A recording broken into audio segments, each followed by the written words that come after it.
กระหึ่มอีกแล้วครับพี่น้อง ตอนนี้ไม่มีใครร้อนแรงไปกว่าเด็กลาวทีมนี้อีกแล้ว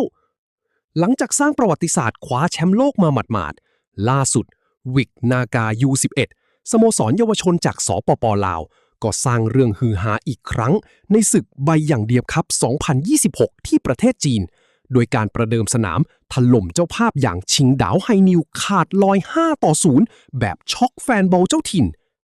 เด็กชุดนี้เขาพกความมั่นใจและฝีเท้าสุดสะเดามาจากไหน วันนี้ผมจะพาไปเจาะลึกฟอร์มการเล่นและดูไฮไลท์ความมันแบบเต็มอิ่ม ห้ามกระพริบตาเด็ดขาด ไปชมกันเลยครับ อยู่ที่เบอร์10ส่งให้คิว5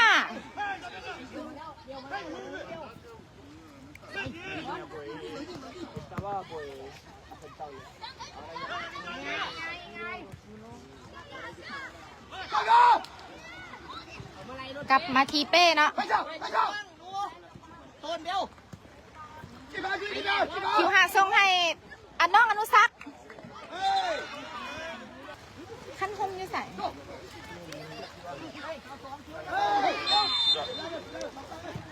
เป็นบานมุมเต็มมุมของ WC เข้าไปแล้วเนาะ1-0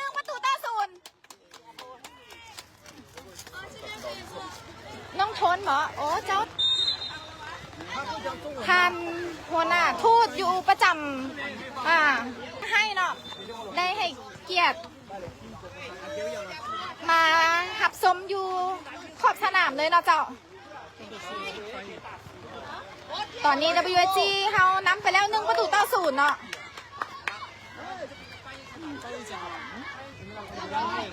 อยู่ที่แบงค์เนาะแบงค์ส่งให้คิว5จะเป็นประตูอีกบ่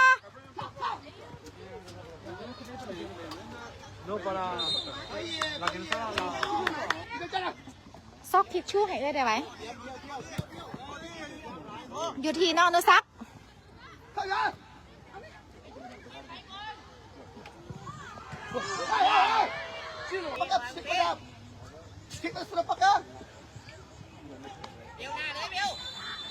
อยู่ที่น้องอนุสักส่งให้ทน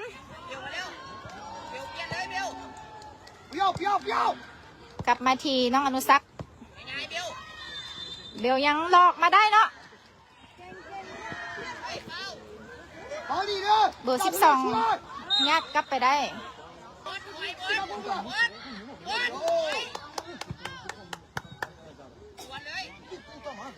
อยู่ที่น้องอนุสักส่งให้สายฟ้ายังบอพานเนาะผู้รักษาประตูออกมาสกัดไปได้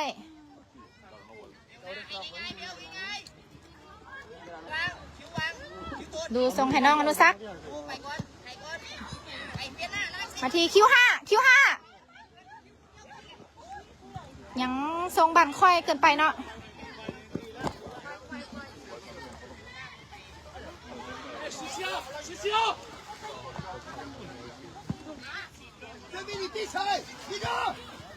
คิวส่งให้ทนกลับไปที่ลูน้องบอสของสปจีนเช่นเดียวกันนะเจ้าซึ่งเฮาเองก็ประมาทบ่ได้เนาะเจ้าพอเพิ่นกาคัดเอาแต่ทีมท็อปมาเนาะเป็นประตูแล้วเก่งหลายโดยการยิงของลูเนาะ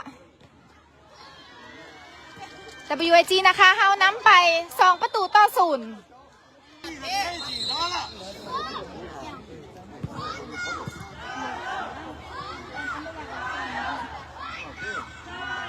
อย่าประมาทเชียวเบื้องหน้าด้านหลังไปโน่น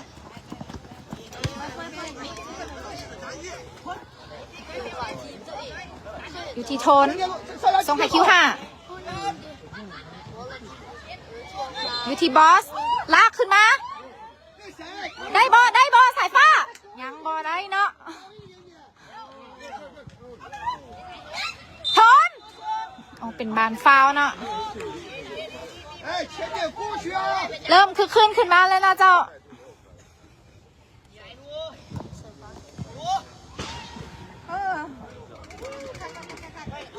อยู่ที่น้องอนุสัก โอ้ชิงเต่าพยายามสกัดออกไปเนาะ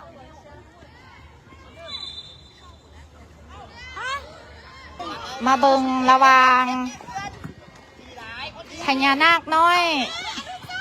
แห่งลุ่มแม่น้ำของแข่งกับงัวทะเลแห่งชิงเต่าเนาะเจ้ามืนนอนอีกนึงเนาะบุเป็นยัง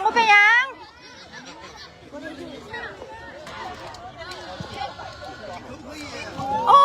ยเกือบเป็นประตูเนาะนะ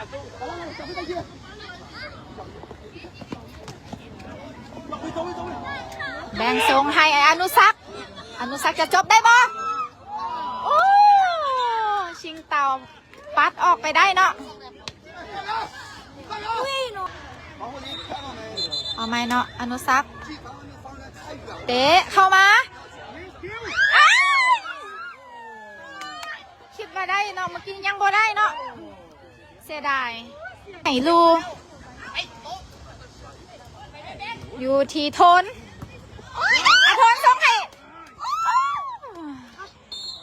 อนุสักเกือบเป็นประตูอีกเนาะเมื่อกี้นี้มันมืนเนี่ยกรรมการให้หนึ่งนะเจ้า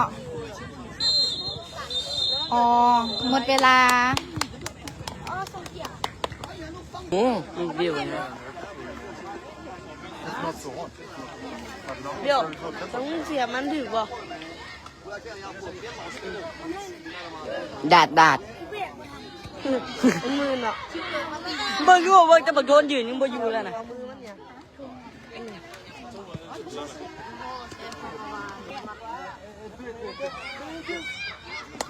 ไปไหนกรรมการมาลุ้นกันทีนัดโอ้ขอโทษตั้งที่สองในนัดทำอิฐเจ้าอยู่ที่น้องอนุสักโอ้ยโอ้ยเกือบเป็นประตูสองเพื่อเนาะเมื่อกี้นี้ต่ำค้านไปเนาะ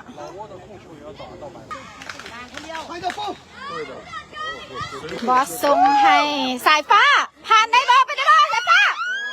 ยังติดผู้รักษาประตูสายฟ้าเฮายังจบสกอร์บ่ได้เถอะเนาะอยู่ที่น้องอนุสักคือชิงเต่าส่วนกลับแต่ยังบอบเป็นบานเตะมุมของ WG อ๋อบอแมนเนาะเป็นทางข้างออกข้างเนาะ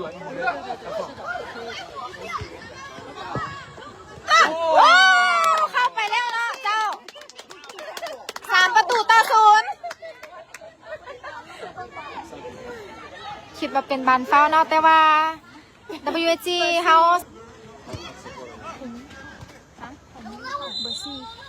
เป็นการยิงของเบอร์ซีเนาะ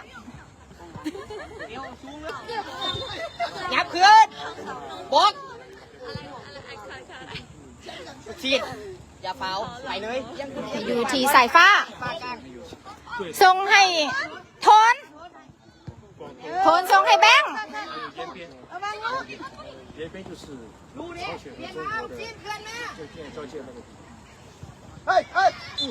งามเป็นประตูของ WG เนาะตอนนี้นำอยู่ที่4 ประตูต่อ 0โดยการยิงของโทนฮะล้ำหน้าน่าเสียดายเนาะเป็นบานล้ำหน้าเจ้าตอนนี้เป็นบานตั้งเต้ของชิงเตา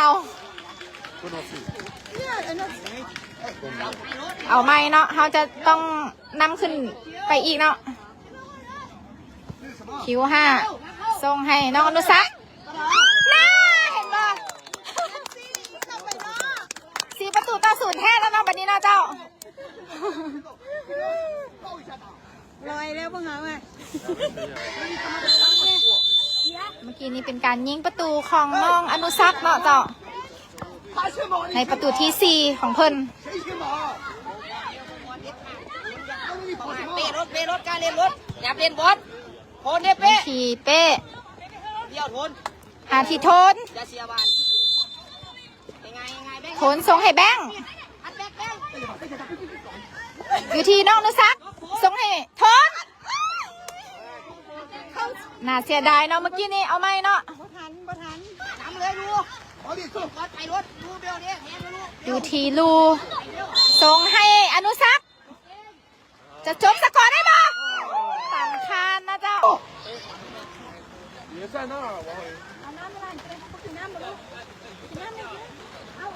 一起一起走。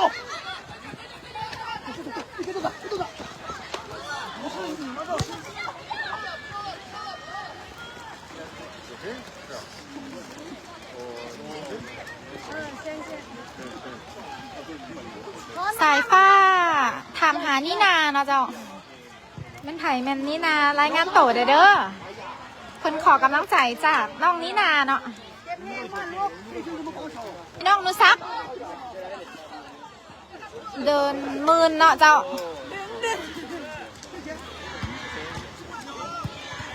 ต่ำกันในนึงมันจะล่มทันทีเนาะมันมืนหลายเนาะเจ้าอยู่ที่สายฟ้าสายฟ้าบุกเข้าไปเนาะ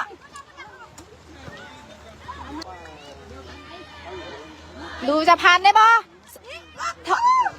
แบงยังบ่ได้เธอเนาะไปเนาะ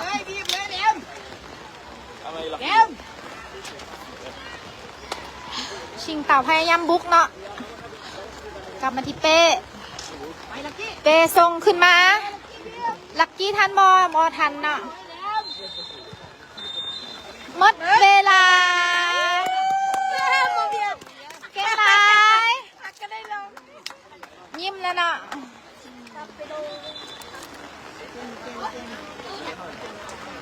เก่งโอ้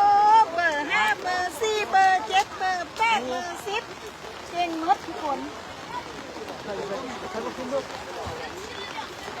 เป็นการจบเกมในนาทีหนึ่ง WIG นะคะเอาชนะทีมชิงเต่าไหหนิวจากสปจีนไปที่5 ประตูต่อ 0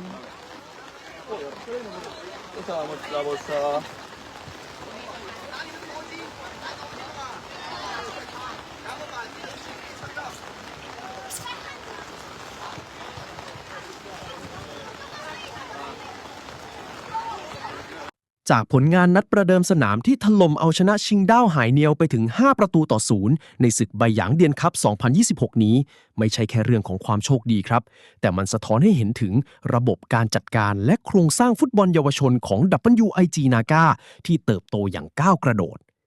หากเราวิเคราะห์ลึกลงไปจะเห็นว่าจุดเด่นของเด็กๆกลุ่มนี้คือความเข้าใจเกมที่เกินอายุการเคลื่อนที่หาพื้นที่และความนิ่งในการจบสกอร์ซึ่งเป็นผลลัพธ์จากการตระเวนแข่งขันในระดับนานาชาติอย่างต่อเนื่องทำให้พวกเขากล้าเล่นไม่กลัวความกดดันจากเสียงเชียร์ของทีมเจ้าภาพและนี่คือตัวอย่างสำคัญที่แสดงให้เห็นว่าวงการฟุตบอลเยาวชนในอาเซียนบ้านเรากำลังก้าวข้ามขีดจำกัดเดิมๆและพร้อมที่จะสู้กับทีมระดับแถวหน้าของเอเชียได้อย่างเต็มภาคภูมิคุณผู้ชมล่ะครับคิดเห็นอย่างไรกับฟอร์มการเล่นของเด็กๆทีม WIG Naga ในแมตช์นี้ลองคอมเมนต์พูดคุยกันได้เลยนะครับถ้าไม่อยากพลาดเกร็ดความรู้ฟุตบอลสนุกๆแล้วเรื่องราวเจาะลึกแบบนี้อีกอย่าลืมกดไลค์